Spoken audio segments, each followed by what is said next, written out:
Então, hoje eu vou pegar essa prova aqui da fase 2. Elas normalmente têm o mesmo tipo de conteúdo, mas questões diferentes. Só em 2017, que não sei o que ocorreu, não sei se foi de fato que ocorreu, mas lá no site está com as provas antigas, que as provas da fase 1 e da fase 2 têm as mesmas exatas questões, só que fora de ordem. Acredito que tenha sido alguma rateada do pessoal da OBR nas provas, ao largar as provas, mas não é possível que a fase 2 seria exatamente igual à fase 1. O nível das questões é o mesmo, não se preocupem. Tanto é que eu estou usando aqui justamente porque são questões só diferentes. Então, eu vou pegar aqui uma questão bonitinha, que é essa aqui, ó, do robô para trabalhar com futebol americano.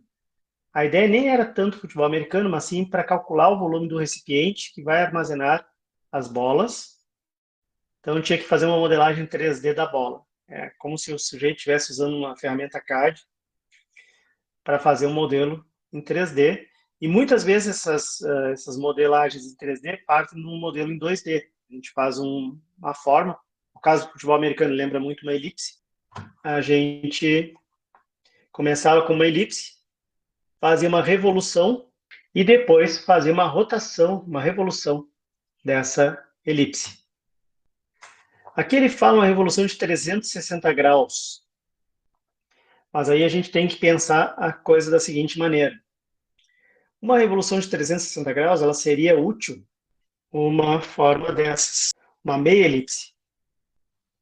Então eu geraria em torno desse eixo aqui e faria aquela volta completa. Estão entendendo? Seria uma meia elipse. Se eu tenho uma elipse cheia, eu só tenho que girar 180 graus, que eu consigo fazer todo o contorno, eu consigo preencher toda a forma de revolução. E ao fazer isso, eu tenho que calcular o volume da bola. E o volume da bola nada mais é do que eu calcular a área da elipse e girar ela 180, ou a meia elipse girar ela 360. Essa é uma coisa que não é tão comum da gente fazer em matemática, mas vocês lembram a área do círculo, que é πr ao quadrado? A área de uma elipse é igual a π vezes o raio menor e vezes o raio maior. É uma variação, porque aqui nós temos dois raios na elipse, né? E essa aqui seria a equação do raio, da área de uma elipse. O que mais a gente precisaria saber aqui? O volume da bola seria igual, então, e eu posso fazer, como é que eu vou te dizer? Eu posso fazer isso como a área rotacionada 180 graus, ou π, ou meia área vezes 2π, vezes 360 graus. Quer dizer, no final das contas vai dar na mesma. Esse volume, então, vai ser igual a π ao quadrado vezes A vezes B. No caso aqui do desenho, o A é o raio maior. O A seria isso aqui. Cuidem, o centro da elipse está na coordenada x igual a 3. Então, e vai até, a elipse toca de novo no x igual a 12. Então, meu raio é de 9. Meu raio A. Meu raio B, ele começa em y igual a 2, vai y igual a 6. Meu raio B é igual a 4. Então, meu volume é igual a 36 vezes π ao quadrado. 36 vezes π ao quadrado. Quanto é isso? Π ao quadrado é 3,14 vezes 3,14. Então, eu sei que isso aqui é maior que 9. 9 ponto alguma Mais ou coisa. menos 113. Hein? Dá mais ou menos 113. 113? O que eu estou Calculando. errando aqui? Pois é, nas alternativas não tem nenhum 113, né? Pois é. Na Então, calculadora deu 113,04, uma coisa assim. 9,86, tá? O π ao quadrado, 9,86. Só para não ter que fazer a conta aqui, eu apelei para a calculadora. A questão aqui também maior é tempo. Então, eu tenho 36 vezes 9,86. De fato, vai dar 354 no meu, que deu. Porque vocês fizeram π ao quadrado, né? Não. Agora eu vi, dá 354. Isso, dá 354. Não é nenhuma dessas respostas aqui. Então, gente, o que que temos, o que que a gente está fazendo, o que que eu estou fazendo errado, eu que estou induzindo vocês, né? O que está acontecendo de errado aqui? Vamos ver, não tem 354.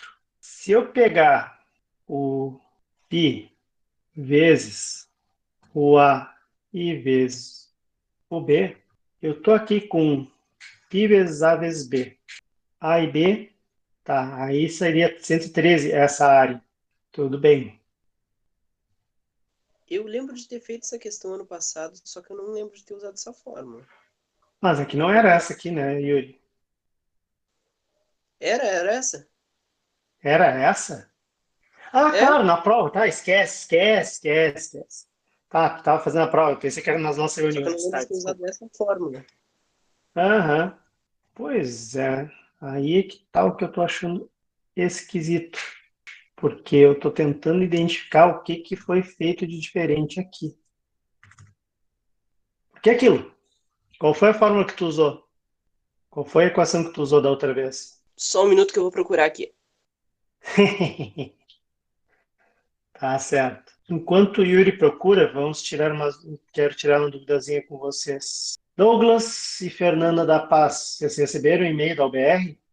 Fernanda, Eu recebi hoje de tarde. a ideia é que vocês tenham acesso nele antes do dia da prova para dar uma olhada se está tudo 100%, se vocês conseguem acessar o sistema e tudo mais, tá bom? Eu posso incomodar vocês, eu estava comentando com os guris antes, eu posso acabar incomodando vocês também porque eu tenho que repreencher os dados porque o sistema não importou os dados da inscrição. Muito estranho isso. Ele tem lá que vocês são do nível 5, tem tudo lindo, maravilhoso.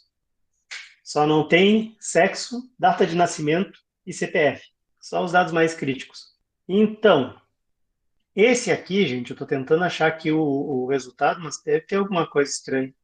Ele diz que o resultado é a E, 602,88. Mas é aquela história. Se a gente considerar que ele tem que girar em torno de x', então, né, o meu centro está no centro das coordenadas x' e y', então é aquilo que eu estava comentando. O A tem a dimensão de 9, que é 12 menos 3, e o B tem a dimensão de 4. Então, o que que nós temos aqui? O que que está faltando? Essa é a dúvida. Alguma sugestão? Eu acho que foi a própria fórmula da elipse. Do Que eu volume da lembro elipse?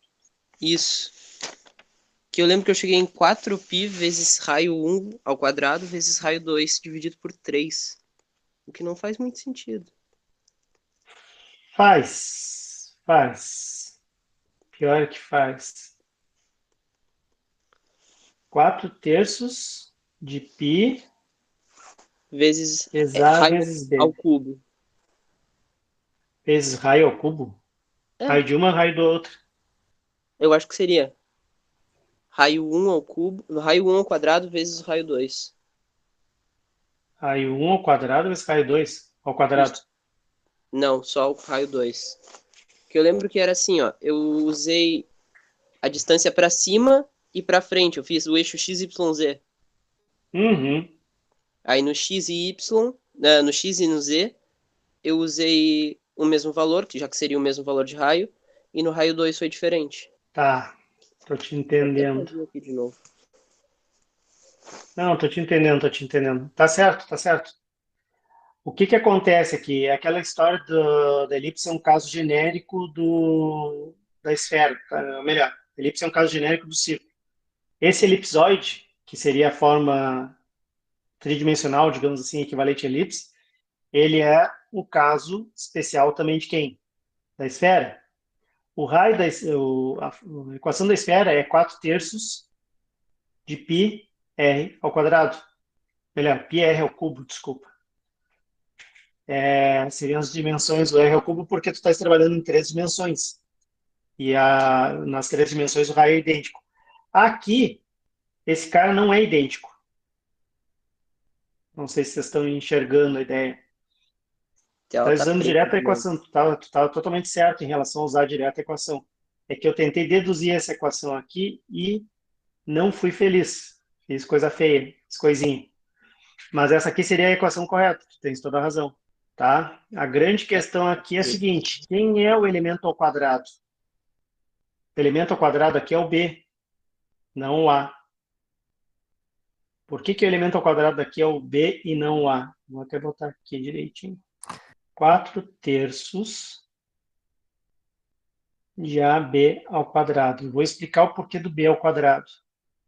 Vejam vocês o seguinte, a gente vai rotacionar essa forma da elipse em torno do eixo X, correto? Para conseguir a imagem em 3D. Então vejam que meu elipsoide ele vai ter no eixo X um raio A, no eixo Y um raio B, e no eixo Z ele também vai ter um raio B. Entendendo? Que é o efeito dele estar dando todo esse giro em torno de X. Estão captando a ideia? Sim. Então tá. Então vamos lá. Agora sim vamos resolver esse negócio como deveria. Então, o A é 9, o B é 4, é 4, 4 ao quadrado é 16, e vezes 4 dividido por 3, e vezes o π que eles estão colocando aqui como 3,14. Aí sim vai dar realmente o 602,88, que é uma questão de memorizar a equação. E tu estava certo a usar a fórmula, Yuri. Tá? Essa fórmula aqui, o jeito que eu estava fazendo, teria que fazer uma integração aí, coisa de nível superior. Tinha que ter feito a integração, eu não fiz. Simplesmente fazendo somatórios não daria certo. Mas Eu lembro então, que tive um bom tempo nela, porque eu fiz com a do círculo, eu errei, aí eu tive que refazer, e aí eu tentei juntar as duas. Só que aí eu não sei o que aconteceu e saiu nisso. E deu certo. tá. Não, é aquela história. Tu deve ter ido pela intuição. Se 4 terços de π ao cubo uma elipse é uma esfera distorcida. Talvez tenha sido isso, mas foi boa, foi boa. Às vezes a gente tem que ir por essas aí, tá?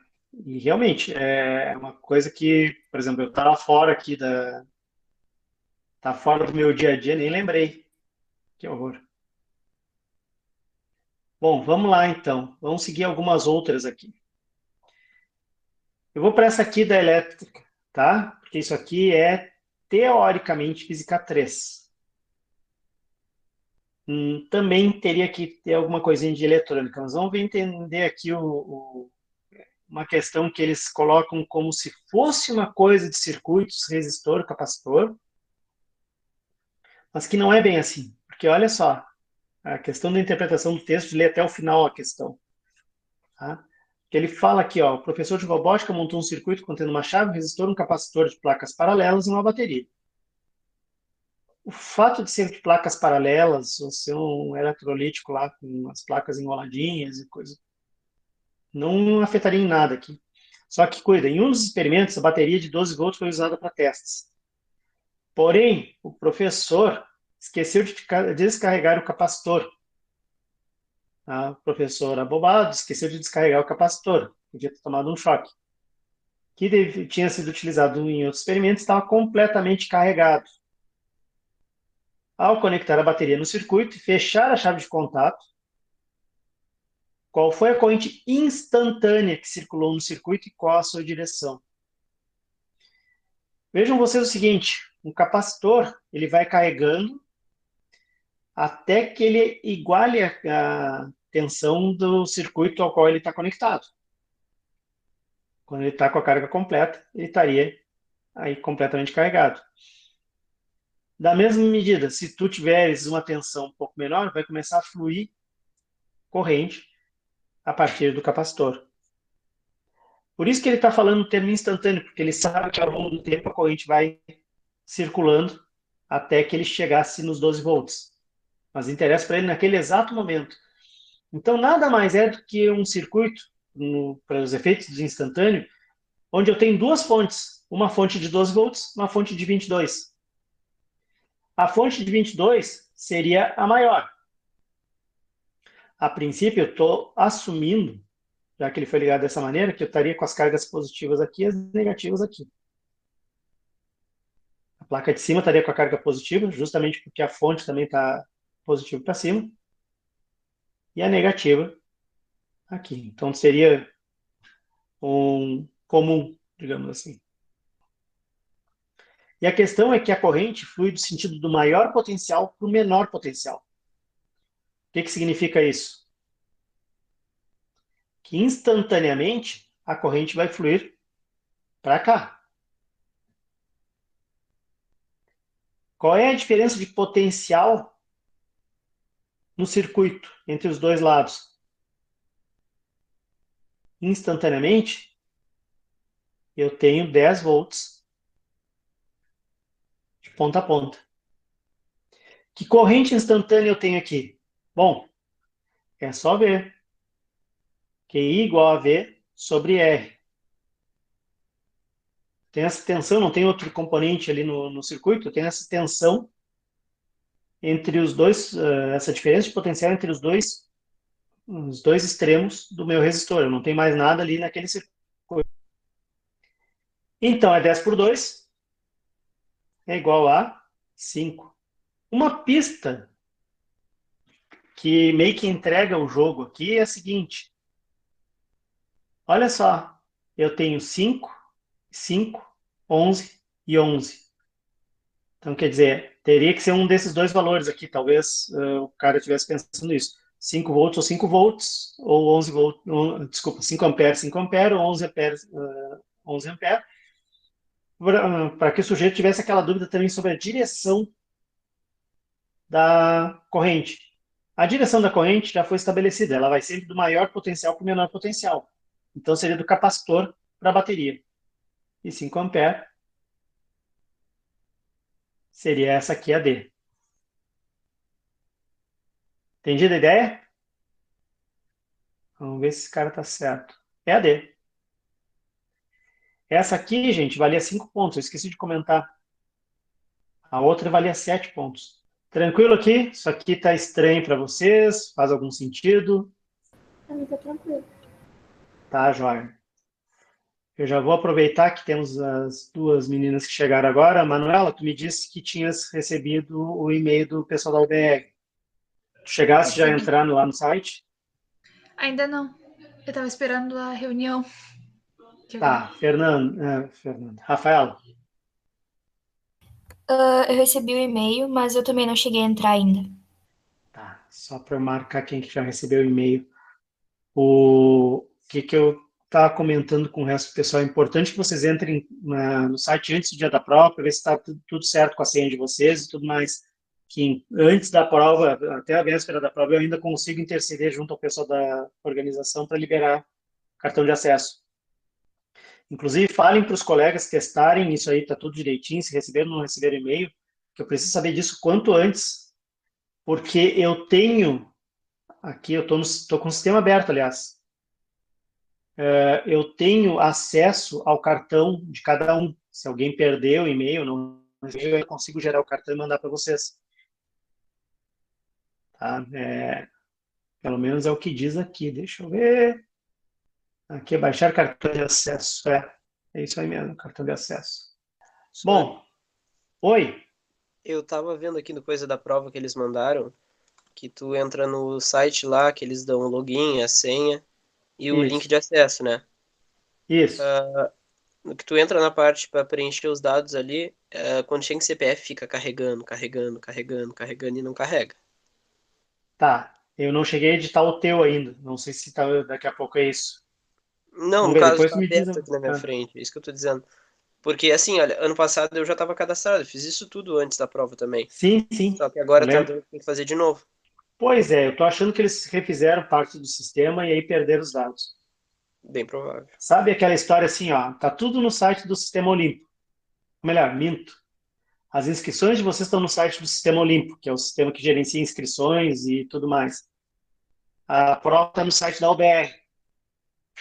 Então parece que os dois sistemas não conversam entre si, que é muito bizarro. Sim, Então mas tem assim, dois. não teria que ah, ter mantido os dados? teria, mas é isso que eu estou pensando, Yuri. Daqui a pouco os caras fizeram parte do sistema e o banco de dados do ano passado eles passaram a regra. Simplesmente cortaram tudo. Esses caras É são muito, gênios mesmo. não, é muito estranho, né? Isso se chama desespero, rapaz. Os caras estão fazendo isso no amor, não estão ganhando um centavo para isso. Aí tu imagina assim, os caras estão fazendo de acordo com a disponibilidade e não tem certos apoios ali, daqui a pouco profissionais e coisa que vale, aí eles vão pelo que funciona, né? Mesmo que dê mais trabalho pra gente. Por que que eles não Ai, que abrem vaga horror. de estágio e botam um aluno do IF lá dentro, então? Vamos negociar isso, vamos negociar isso. Essa questão 5 aqui me deu vontade de brincar um pouco com ela, tá? Mas eu vou ser bem franco, eu não a li antes para poder trabalhar e tem uma parte de programação que teria que dar uma olhada. Eu não vou entrar nela aqui agora, pelo menos o que eu quero mais é ver as questões mais de exatas e talvez falte um pouquinho de tempo para a gente ver essas, mas de repente, se vocês não tiverem muita, se não for muito problema, a gente vê isso aí de repente na terça-feira, que aí eu separo só essas questões de programação para a gente fazer uma geralzona. Mas vejam vocês o seguinte, essas questão aqui, tá? Ela não está em nenhuma linguagem de programação, ela está no que a gente chama de pseudocódigo, que normalmente o cara escreve num linguajar genérico, por exemplo, uma variante da língua portuguesa, e que lembre vagamente alguma linguagem de programação. Não é obrigatório ser uma linguagem de programação, tá? Então é para passar só a ideia. Isso aí aparece bastante nas questões da OBR. Tanto é que não existe uma linguagem formal, coisa que vale. Então é mais para entendimento das lógicas do negócio do que outra coisa. Eu na terça eu passo para vocês alguma coisa a respeito disso aqui e para ver o que a gente consegue fazer. Vamos fazer uma de geografia para mudar um pouquinho de áreas. Essa aqui, cuidem, um drone de pesquisa foi designado para fazer uma varredura nos desertos do mundo para coletar informações. O plano de voo foi criado por uma IA que observou a relação entre a ocorrência de desertos e sua relação com os paralelos que dividem o globo terrestre, traçando esse caminho abaixo. Sobre o caminho, assinale a afirmação correta. A questão importante aqui é saber que ele teria que passar por vários desertos no mundo. O que dá para perceber naquelas colorações diferentes é que eles estavam marcando alguns desertos. E a questão maior é saber o que ele está dizendo. Vamos ver. Essa aqui, para mim, tipicamente seria por eliminação. O que ele diz aqui, a IA que projetou a rota errou ao considerar passar no Brasil, pois não levou em conta a presença de grande umidade nas florestas tropicais. É, dá para dizer que sim? Dá para dizer que sim. Mas eu fiquei na dúvida sobre o que isso aí significa. Que é aquela história, vocês vejam que ele fez um caminho, entre aspas, suave, né? Parece que ele queria passar nos desertos lá do Chile, mas não queria passar lá para... Mas aí não queria fazer um desvio muito abrupto, muito brusco, para fazer essa volta lá para a África. Então ele teria que passar ali de qualquer jeito. Achei estranho, mas vamos lá. Ao passar pela Oceania, então a Oceania é aquela volta ali da Austrália, por aqui, certo? Então pegando essa volta toda aqui, Austrália, Nova Zelândia, Tasmânia, aí vai. O drone atravessou o deserto de Gobi com a velocidade de 1 milhão de quilômetros, desculpa, com aproximadamente 1 milhão de quilômetros quadrados.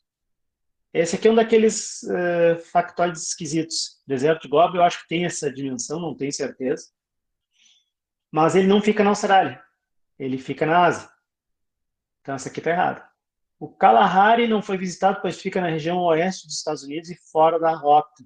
Olha, eu nem lembro onde é que fica o Kalahari. Eu acho que fica lá pela Península Índica. Mas uma coisa que eu tenho certeza é que ele não fica nos Estados Unidos.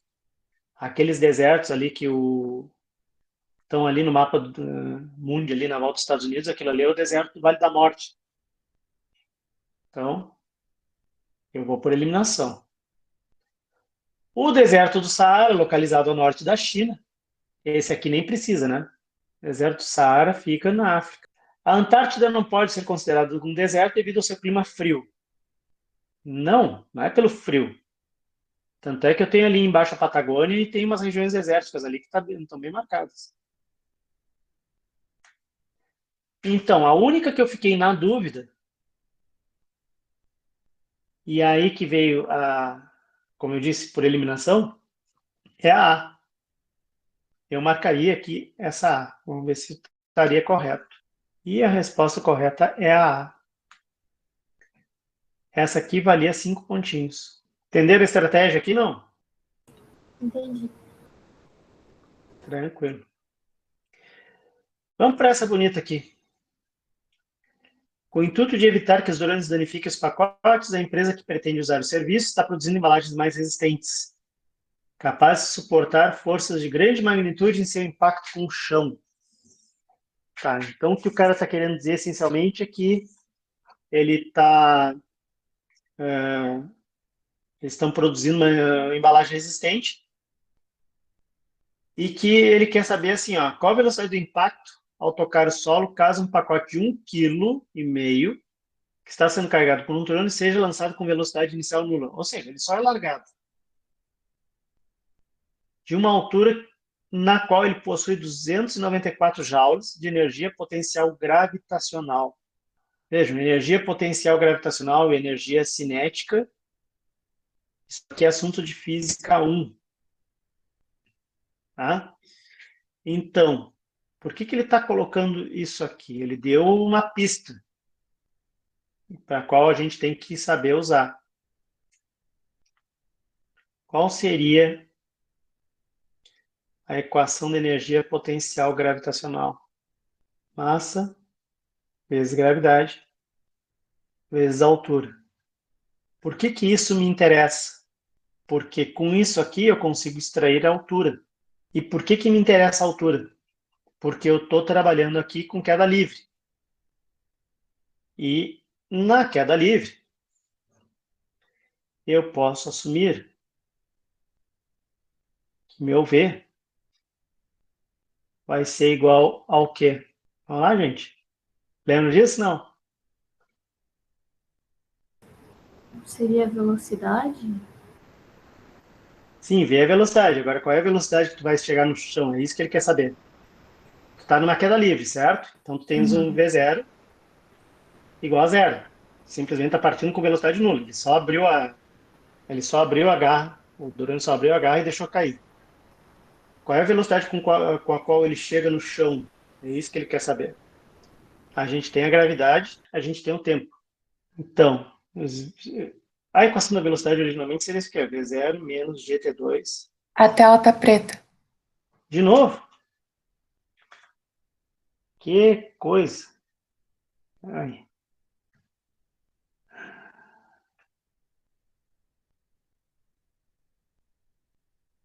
Pera aí.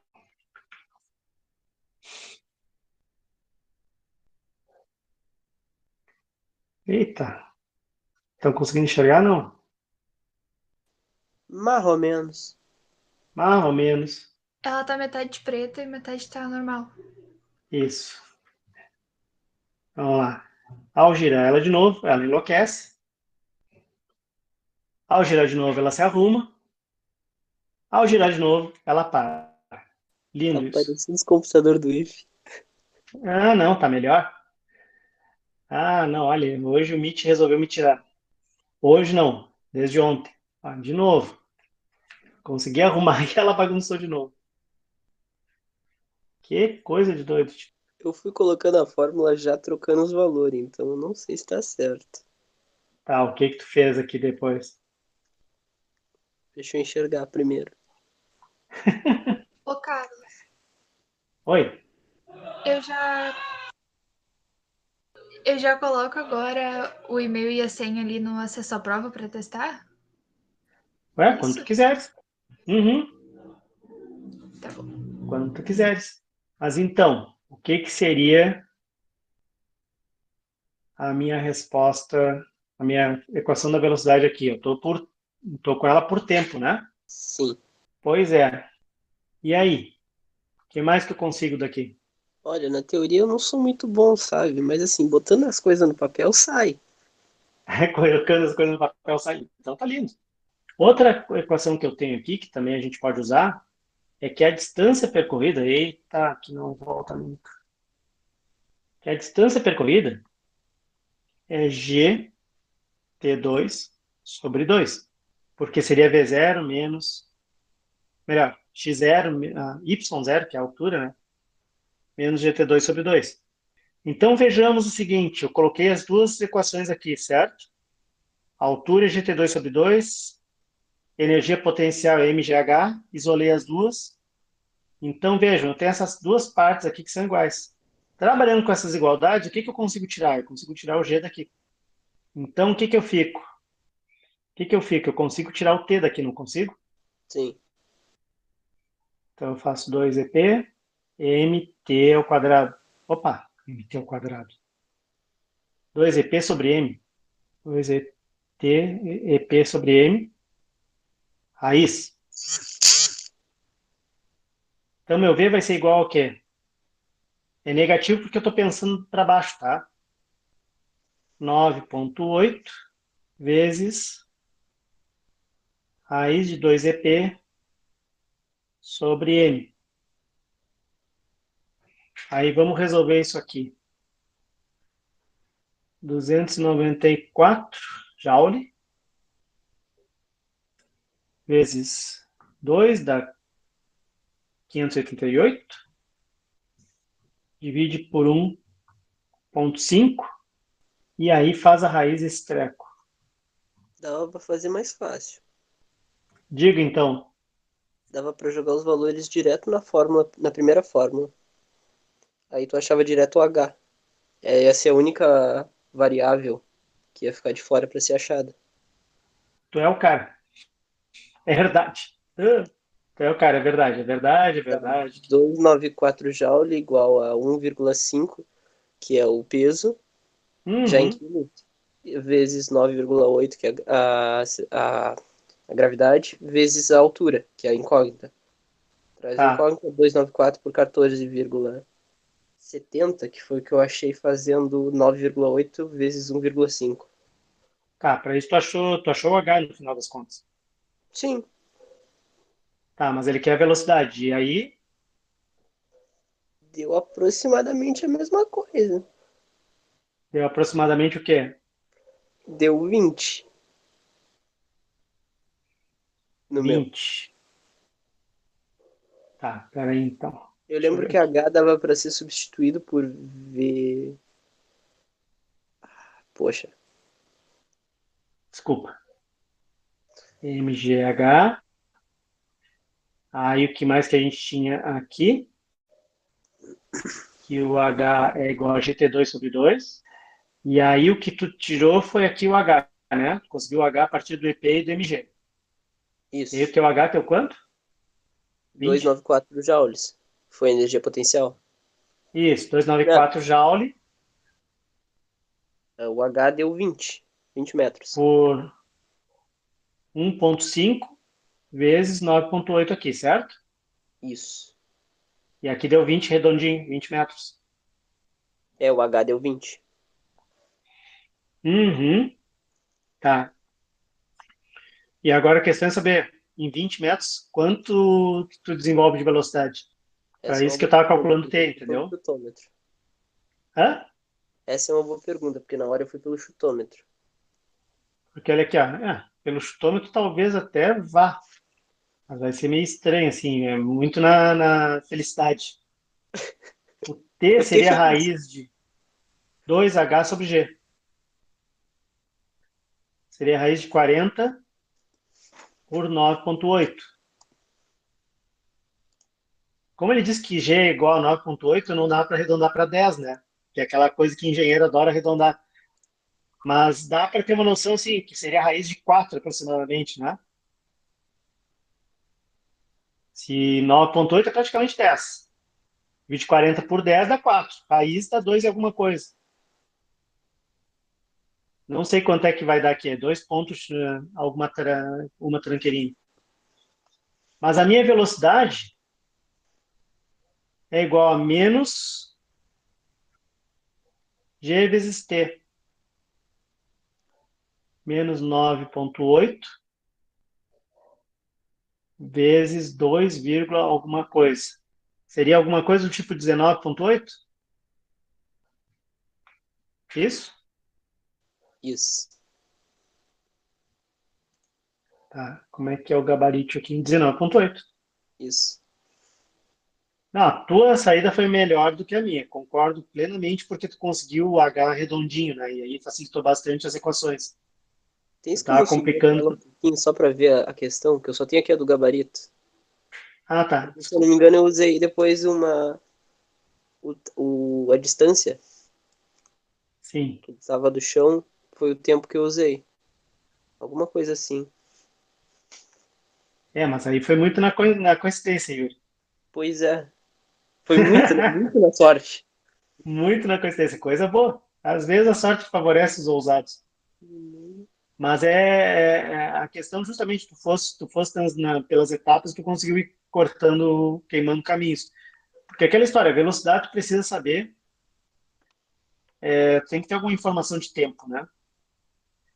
Então, nesse cara aqui, foi o que acabou acontecendo. Povo, entenderam mais ou menos a questão, a ideia aqui? Não. A gente trabalhou, na verdade, com 3 equações. Eita. A gente trabalhou aqui com 3 equações. A da energia potencial para calcular o H. A do H igual a GT ao quadrado sobre 2 para calcular justamente o tempo que vai levar para ele chegar percorrer aquela distância na vertical. Lembrando que a velocidade inicial é zero, por isso que foi possível fazer isso. E, por fim, lembrando que a velocidade, eita, é V0 menos G vezes T. Vamos ver aqui o que mais nós temos. Ah, eles gostam muito dessas aqui de impressão 3D. Mas essa aqui eu vou deixar para depois. Essa aqui tem que olhar com mais calma. Vamos lá. Isso aqui tem um monte de deduções de lógica. Essa foi bem chata, a do submarino.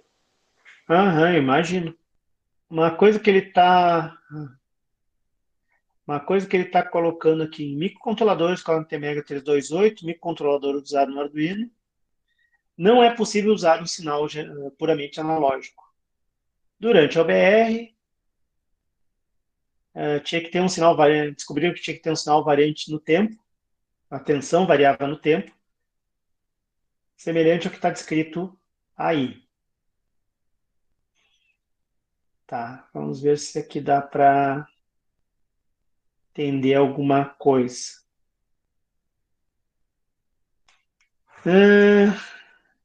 Isso aqui é até assunto do curso de Arduino no futuro, mas não agora, neste exato momento. Tá, mas igual vamos tentar abordar algumas coisas, porque se cair alguma dessas, pelo menos vocês têm alguma base aí. Falando nisso, minha ideia é trabalhar no sábado de novo, tá? No mesmo horário, se não tiverem problemas. Depois eu mando o link, se for o caso. E depois vou botar no grupo ali para todo mundo dar sua opinião, mas o sábado não foi possível para todo mundo na semana passada, foi mais ou menos tranquilo, né? Eu vou tentar ser menos chato Foi. dessa vez e mais prático. Oi. Então aqui, ó, ele está usando alguns nomes esquisitos, tá? Uma delas é a seguinte, ó. O que é sinal analógico e o que é sinal digital? No conceito que eles estão trabalhando aqui, o sinal digital seria um sinal que seria sempre ligado ou sempre desligado. Não teria um meio termo. Então, 1 ou 0. Tá? Que é o que toda a Todos os sistemas hoje, baseados em microcontrolador e microcomputador, são digitais. Tá? No caso ali do Arduino, cuja lógica trabalha com 5 volts, o sinal alto, que eles chamam 1, corresponde a 5 volts, e o sinal baixo corresponderia a 0 volts. Tá?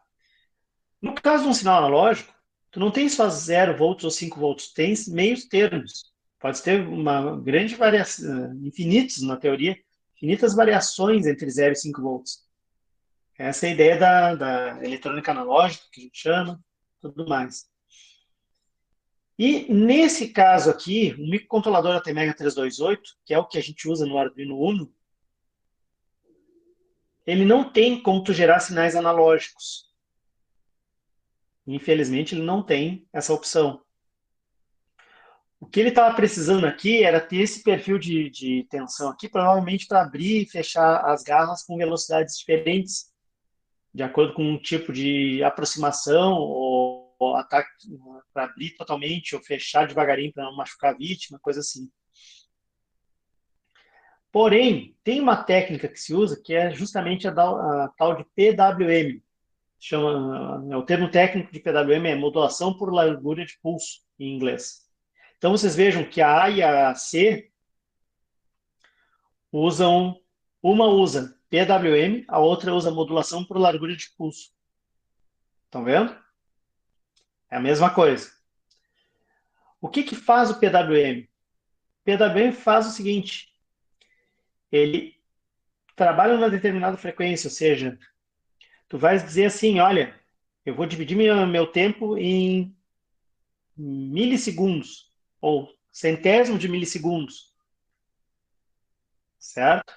Então, imagine assim, cada unidade de tempo aí que a gente nem consegue enxergar, vai ter sinais que vão pulsar. De que maneira?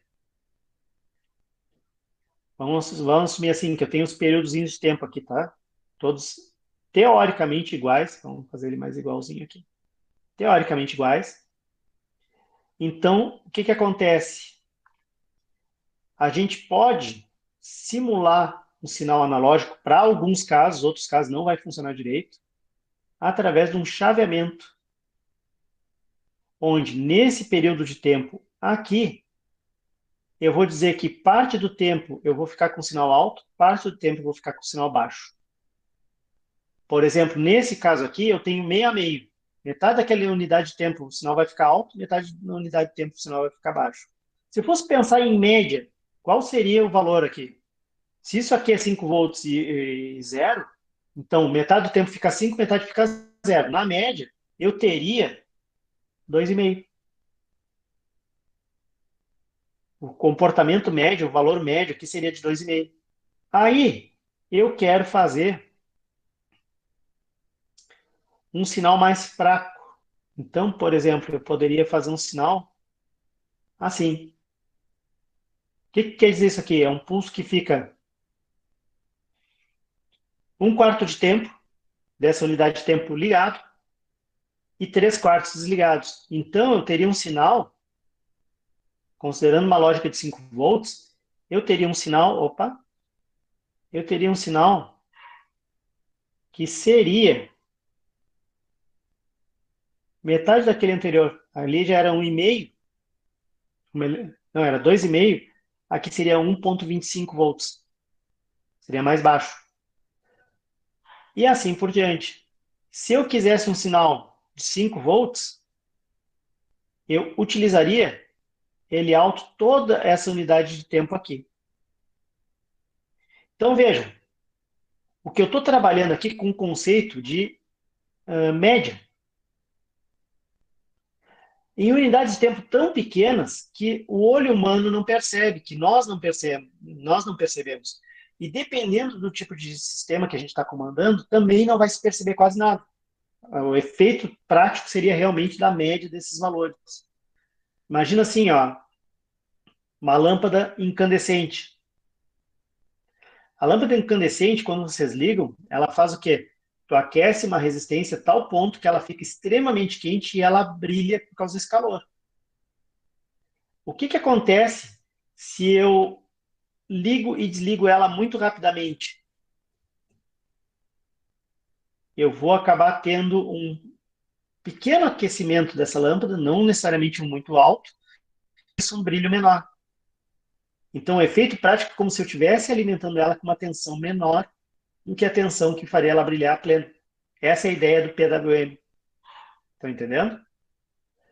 No caso do motor, imaginem vocês assim, um motor de corrente contínua. Está ligando ele, tu alimentou ele, ele vai girar.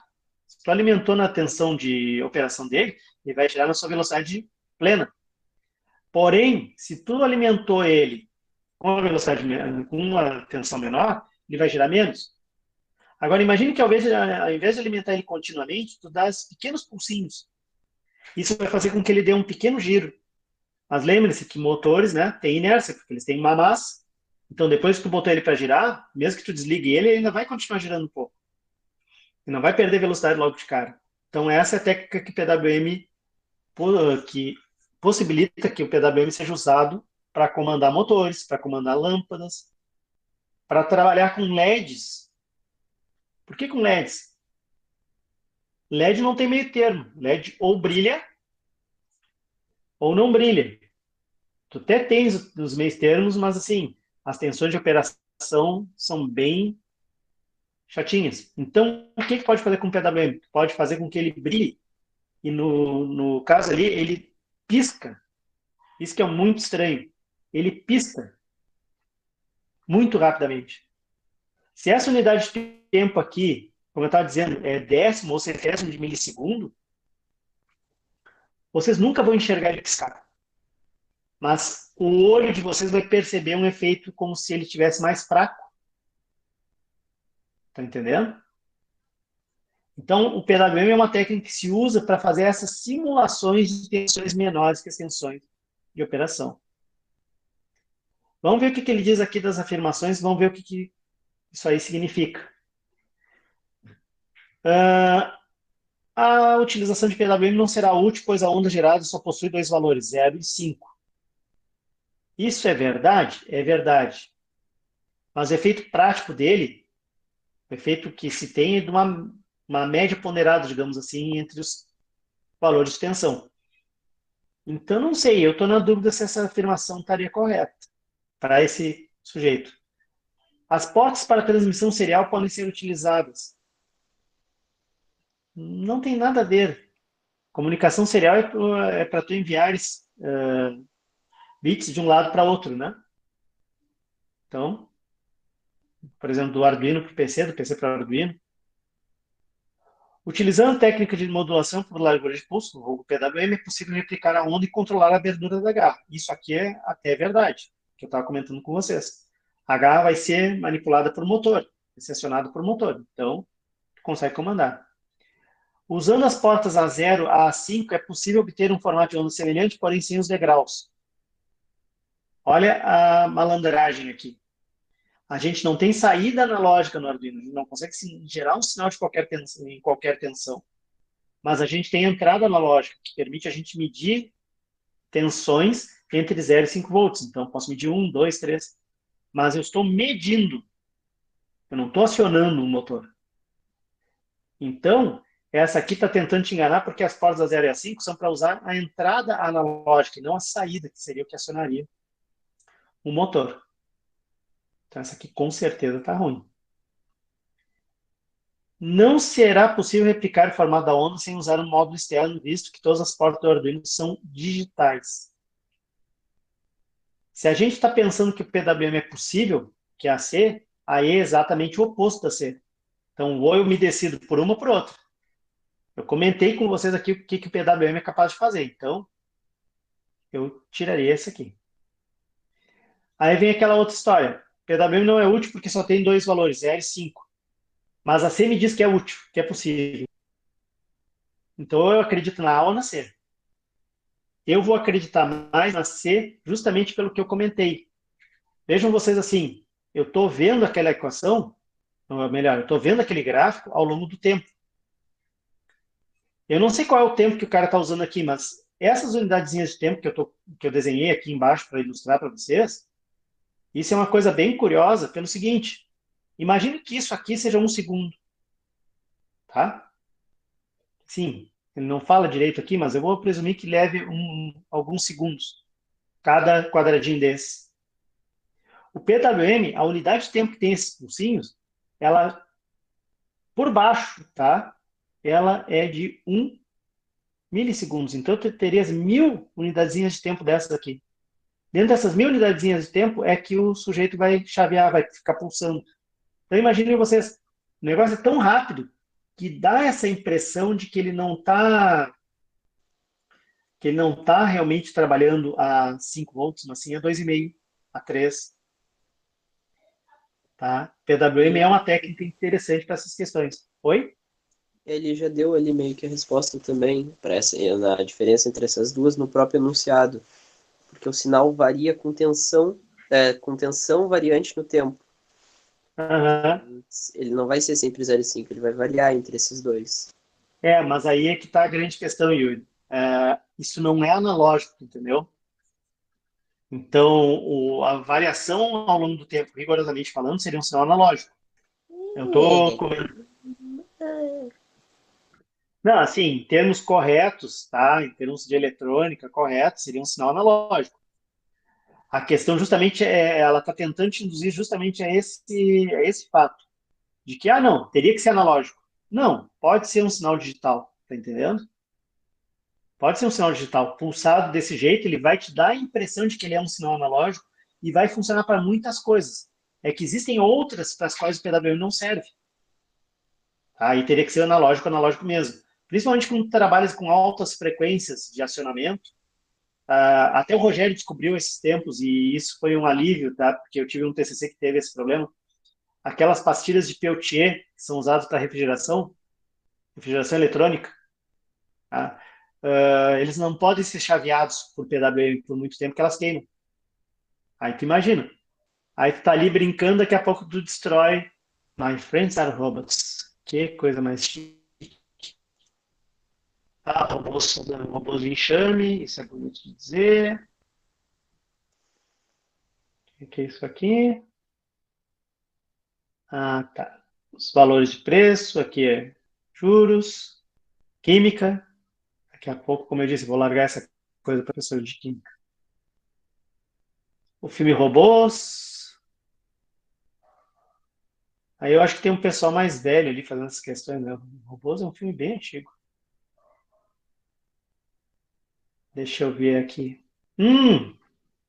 Essa aqui tem a ver com o que a gente falou no sábado, eu acho, cara. Comentei, eu acho que alguma coisa. O Arduino possui um conjunto bem definido de portas de entrada e saída, e sobre essas portas avalia as alternativas abaixo, melhor, afirmativas abaixo assinale a alternativa correta. Então, depois a gente vê quais são essas alternativas aqui. Mas olha só, o Arduino pode acionar motores e luzes com corrente maior que 1 ampere a partir de suas portas de saída, sem necessidade de circuitos extras. Essa aqui estaria errada. Por quê? E aí me perdoe se eu não falei isso no sábado, mas é que eu estou dando aula de MicroPython para o pessoal da noite e estou fazendo algumas fundamentações e às vezes os conceitos são similares, então eu não sei onde é que eu falei isso. Mas eu já comentei com vocês, né, que microcontroladores são utilizados essencialmente para gerar sinais lógicos. Eles não podem ser usados para acionar diretamente uma carga, um motor. Até eu acho que eu falei para vocês isso aí também sobre o Tinkercad, né? No Tinkercad, daqui a pouco eu até consigo ligar o motor. Mas é porque ele está simulando. Mas fisicamente tu não consegue fazer esse tipo de coisa. Por quê? Porque tu tens uma capacidade de corrente muito baixa para cada sinal, para cada pino do Arduino. Então, 1 ampere é muito alto para ele. Os pinos do Arduino, com muito boa vontade, vão fornecer no máximo 30 miliampere. Não serve para nada. Por isso que eu preciso de um circuito extra, ou um acionamento por transistor, ou esse transistor vai acionar um relé, que aí trabalharia com cargas maiores. Lembro que na outra conversa que a gente teve, eu falei dos relés. Segunda coisa, é possível realizar medição de tensão usando a porta D4 do Arduino. A gente viu naquela apresentação toda sobre o Arduino quem eram as portas que eram capazes de fazer o quê, né? Essa porta D4, Ela é uma porta apenas digital, ela não pode fazer medições analógicas. A partir das portas analógicas é possível obter valores discretos para um sinal analógico. Nossa, que coisa esquisita isso. O que eles chamam de sinal discreto aqui seria um valor, um número inteiro correspondente a uma tensão, tipo uma regra de 3. E é o que o circuito analógico costuma fazer. Então, tu vai ter um valor entre 0 e 5 volts lá no Arduino, e ele vai te dar um valor entre 0 e 1023, na verdade. Isso aqui tá estranho o modo como eles disseram, mas ele não considera que está errado. Para controlar a velocidade de rotação de um motor DC com um Arduino, motor de corrente contínua, Direct Current, é necessário conectar o motor em série com um transistor. O Arduino controla o transistor controla a velocidade do motor. Isso faz todo sentido. Aquilo que eu comentei, tu não pode acionar circuitos, né, de elevada potência, então tu precisa de um circuito adicional. Aí está aqui o transistor para fazer esse tipo de coisa. Eu tenho a 13 e a 4 aqui. Vamos ver o que a gente tem aqui de opções. Apenas a 13 e a 4 estão corretas. Eu marcaria essa C aqui. Deixa eu ver o que eu tenho aqui. Eu marcaria esta C. Vamos ver o que diz aqui. Resposta correta, C. Essa aqui também valia 5 pontinhos. Entenderam a ideia aqui, não? Esse conceito dos limites do Arduino. Cuide que isso não é limite do Arduino só. Tudo que é microcontrolador é nesse nível, tá? Até observe assim, pode cair outro microcontrolador muito difícil. Pode cair outra plataforma que não seja Arduino. Eu duvido muito. Porque isso aqui não é apenas para o pessoal de automação, né? Ensino médio em geral. E o Arduino é a plataforma mais conhecida. Tá bom, E gente? ainda assim tem escola que não ensina. Claro, claro. Então, é aquela história. Eles tentam pegar menos coisas, tá? Mas, de qualquer maneira, seria difícil não evitar de falar alguma coisa assim com o mínimo de robótica, tá? Normalmente caem umas duas questões associadas à programação em Arduino, mas acontece que aqui a coisa andou pegando um pouquinho. Eu também não vou pegar muito mais pesado com vocês hoje, até porque eu estou bem chateado com essa história aqui do Meet, está me incomodando aqui, está me sacaneando. Mas, assim, ó, deem mais uma lida nas questões da prova, quaisquer coisas de dúvidas que vocês tenham, cheguem, me falem, tá? Como eu disse, vou jogar essas questões de química aí para a professora de química dar as respostas. Alguma coisa mais vocês gostariam de ver, gurias? Gurias? Oi? Fala, guria. A prova, ela pode ser feita a qualquer horário ou tu vai estabelecer algum horário pra gente fazer junto? Não, eu não estabeleço horários, tudo bem? A organização da OBR diz que a prova tem que ser no dia 11 e no dia 11 será. Tá? Eu só não deixaria para fazer muito tarde, a única coisa. Tá bom. Pelas minhas contas, o máximo que dá para começar é 7h59. Assim, ó, eu não recomendo deixar para muito tarde, porque tu não sabe como é que vai estar o nível de acesso dos servidores mais tarde, entendeu? E isso para mim é um problema, porque daqui a pouquinho tu vai deixar lá para mais tarde, todo mundo pensa de fazer a mesma coisa esperta, aí sobrecarrega o servidor e aí tu não consegue trabalhar. Aí, por exemplo, vou te dar bem a situação horrível que me aconteceu. As inscrições eram até o dia 24, certo? E eu estou ajudando o pessoal da Anela. Estou dando 30 inscrições para o dia 24 de tarde. Eu ratei, que eu pensei que tinha quarta, e comecei as inscrições à noite. Eu comecei às 9 da noite e levei até a 1 da manhã para conseguir inscrever todo mundo. Era uma inscrição a cada 5, 7 minutos, de tão lento que ficava o servidor. É o legítimo, Então, né? deixa para depois que dá tempo. Então é aquela Eu história. entendo Deu bem como é. sorte. Tá bom. É aquela história, assim, ó, o servidor sobrecarregou, ele não tinha condição de atender todo mundo. Meu medo de deixar isso para o finalzinho, assim, para deixar para a noite, seria só esse, tá? Mas aí é com vocês. Não vamos fazer, eu não vou fazer nenhuma hora assim específica. Ainda mais que a prova é online, eu não tenho nem como. Dessa vez eu não preciso acompanhar vocês. Eu só gostaria que depois vocês me dessem mais ou menos as impressões, tá? À medida que fossem fazendo. Até para eu ter esse controle, quem é que fez, quem é que está faltando fazer e tudo mais. E aquilo, eu vou arrumar aqui as inscrições de vocês ali nas provas, para ver se está tudo certinho. Mas qualquer coisa que vocês também tiverem de dúvidas ou não conseguirem acessar o sistema lá das provas e tudo mais, me avisem. Certo? E comentem com os colegas também. Apesar de eu deixar o vídeo lá, é bem possível que alguns não lembrem, alguns esqueçam, tá bom? E a princípio vamos fazer aquela história do Arduino no sábado lá por volta de umas 10 horas. Tá bem? Então era isso, gurias. Se vocês não têm mais nada para dizer, muito menos eu. Não Agradeço pode muito a usar presença. nem Diz. formulário. Não, a princípio a ideia é não usar nada. Tá? A princípio a ideia é não usar nada. É aquela história, né? Eu não sei se eles vão pedir para abrir câmera ou o quê. Tá? Pode abrir inspeção. Aqui não fala nada, mas nada está livre de fazer inspeção surpresa, alguma coisa do gênero. Eu lembro que no Até passado porque- eles marcavam o tempo de cada questão. Porque quando tem isso. estava tentando terminar a questão muito rápido, eles diziam, você está respondendo muito rápido essa questão. Eles fazem algum levantamento assim, e depois eles podem pedir com base nesses levantamentos, aí eles podem acabar pedindo alguma coisa para ti depois ter que responder, ou justificar a tua resposta, alguma coisa assim. É que aquela história, eles lidam com um conceito que as universidades têm muito sério, que é a questão da honestidade, né? Então, como as regras do jogo são essas e eles não têm como verificar de todo mundo, eles vão fazer por amostragem, mas naquele princípio, todo mundo está fazendo de forma correta, ter prova em contrário. Tá?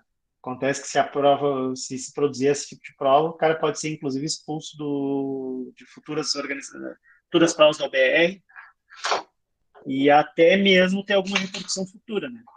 Que é aquela história. Cada vez mais as Olimpíadas estão sendo usadas para acesso à universidade. Então, imagina, não é uma coisa das mais legais. Então, a princípio é usar caneta, papel e cabeça. Tá bem. Levem água, faz falta. E água. Água é bom, água é bom.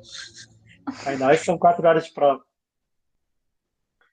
Então tá, meninos e meninas, eu vou lá que eu tenho que atender tenho uma reunião de projetos agora de noite. Tri divertido. Só mais uma Tá. coisa, senhor. Aquele coisa lá do CEP continua carregando e não carrega. Tá. Vamos fazer o seguinte, deixa para amanhã, talvez tenha algum probleminha ainda. Beleza. Aí, gente, até mais, boa noite. Valeu, tchau, Tchau, boa noite. Tchau, boa Tchau, noite. obrigado. Tchau.